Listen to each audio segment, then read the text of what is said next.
টাকাও অনেকের আছে কিন্তু অনেকের মন নেই। দীপজল ভাইয়ের কিন্তু পাওয়ার কিছু নেই, উনি দিতে আসছেন। একটা বড় আক্ষেপ আছে, এটা তো 100% থাকা উচিত।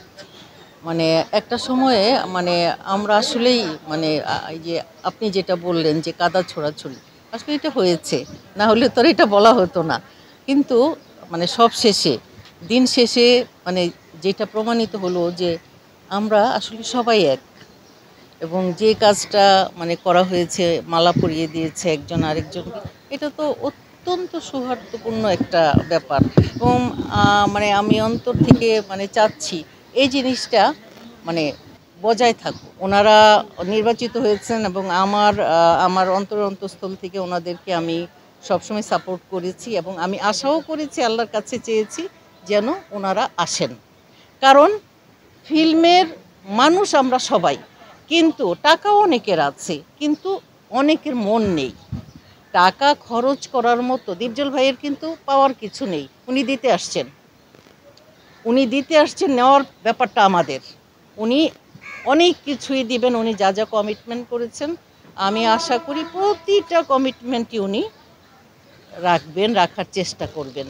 তো এইখানে প্রত্যাশার কিছু নেই, উনি আমাদের প্রত্যাশার বাইরেরও কিছু করবেন। আক্ষেপ তো আছে, একটা বড় আক্ষেপ আছে। আমি অনেক অনেক ভালো ছবিতে অভিনয় করেছি, মানে এত ভালো ভালো কিছু ছবিতে আমি কাজ করেছি, যেমন কাল সকালে একটা, বিচ্ছু বাহিনী, ম্যাডাম ফুলি, খুদে যোদ্ধা, মানে এরকম অজস্র মানে ছবিতে আমি কাজ করেছি। লাস্ট একটা কাজ করেছি দীপজল ভাইয়ের ছবিটা রিলিজ হয়নি, অমানুষ থেকে মানুষ। ওইটা তো একটা খুব ভালো ইম্পর্টেন্ট ক্যারেক্টার করেছি। কিন্তু আমি জানি না কেন আমি সবসময়ই সারা জীবন মানে একদম ছোট থাকতেই বোধহয় আমার বাবা মাকেও দেখেছি যে তারা নৌকার ভক্ত, মানে সেই হয়তো ওই সূত্রে আমি নিজেও মানে নৌকা ছাড়া মানে আমি কিছু বুঝি না। হয়তো আমার ছবিগুলো যখন রিলিজ হয়েছিল বা যখন জুরি বোর্ড দেখেছে তখন এই সরকার ক্ষমতায় ছিলেন না।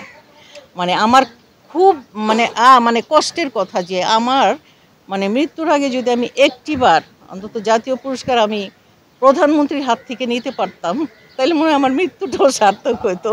এখন জানি না এইটা লবিং কাজ করে কিনা, হয়তো করে হয়তো করে না।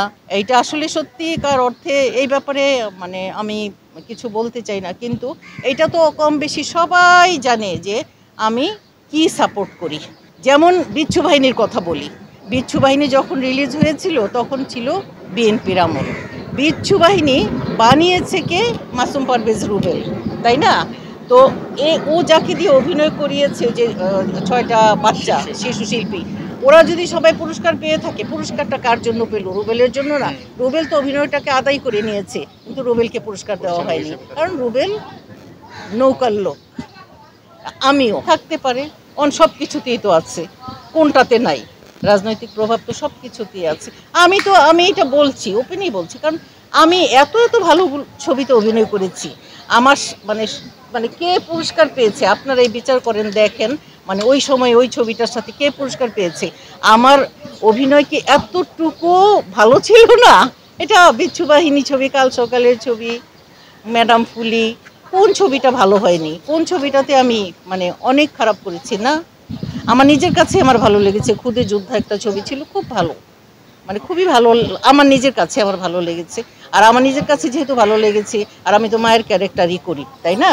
এখন সেই দিক থেকেও তো দেখলে যে না, মা হিসাবে আমাকে সবাই চেনে বা জানে, তো মানে এটা হতে পারতো, কিন্তু কেন হয়নি? হয়তো আমার ভাগ্যে নাই, এই জন্য হয়নি। আবার যদি ভাগ্যে থাকে মৃত্যুর আগে হয়তো পেয়ে যেতে পারে। হ্যাঁ, আমি প্রাপ্য সম্মান পেয়েছি, আমি যথেষ্ট সম্মান পেয়েছি। সম্মান মানে আমি তো বললাম যে আমরা যেমন সম্মান দিয়েছি ঠিক তেমনি সম্মান পেয়েছি।